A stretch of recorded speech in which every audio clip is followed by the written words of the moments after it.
Hey everybody, thank you so much for joining us for today's coffee talk. Today I am here with James Alba at the B Hive Organic Salon, and we're going to talk a little bit about what it's like to go green and how that affects your business.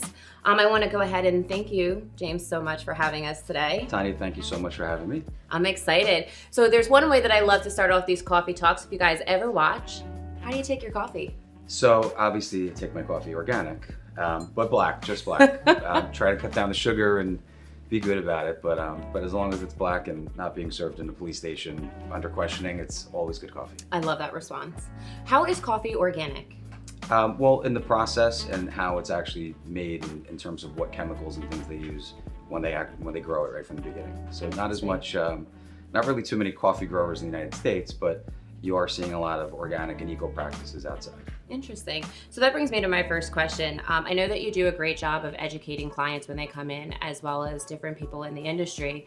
What really qualifies something being, as I would say, regular versus organic or natural?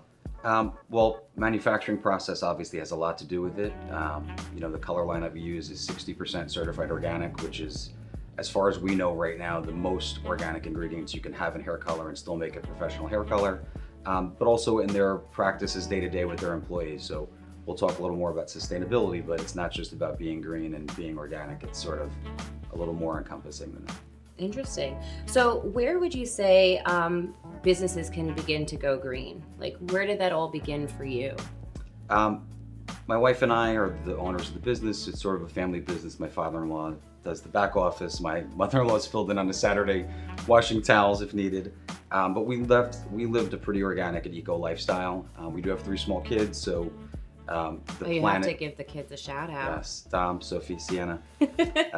But having kids at home and obviously wanting the planet to be there for them and for their kids, we've always adopted more of a green lifestyle.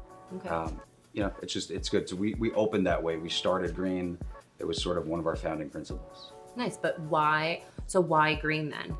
Why not just open up the doors like every other mom and pop or, the larger salons that are there and kind of fit the norm, so to say? It's very true. The funny thing about it is that green is actually better for a lot of reasons. Take LED lighting, for example. So most salons either stand alone, they're in a strip mall. Rent includes cam fees, so a lot of times you're paying for your lighting and things like that too. LED definitely cuts down on the cost, not just in the product, the bulbs themselves, but in your overall energy usage. So if you could save green and be green, it's sort of been our policy all along, is that there are alternatives that may be a little bit cheaper, but the environmental impact is so much more important for us. Interesting. So I know I did a little bit of research, right? Because I'm not the most green person, I'm going to admit to you. Yet, maybe after this, right? But what does it take for a salon to be green certified? Because I noticed that there are certain certificates you have to receive in order to be green certified. So what is that process like? It's grueling. It's not an easy process to go through.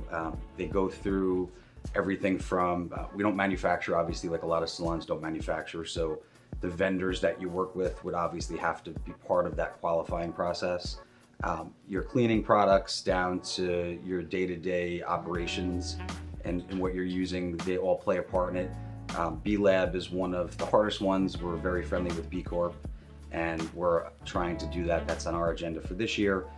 We worked directly with the Green Business Bureau to help them make a specific category for hair salons to become certified, because it's not so easy. The process is different. You're working with chemicals, you're working with people, it's client facing, so there's so many facets that go in that it's not just like, hey, we're a regular factory and we're gonna put these green practices. There's just a lot of different little pockets in the hair industry.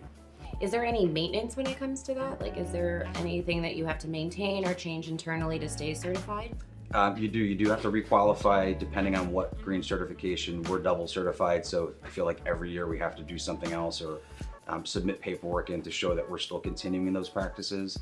But there's not too much. I mean, most of it, once it's set up and running, if you go LED, you're LED. That's it. You're not going to go back. And really, even some things like lighting, when you see the better difference that you produce with it, you're never going to want to turn back.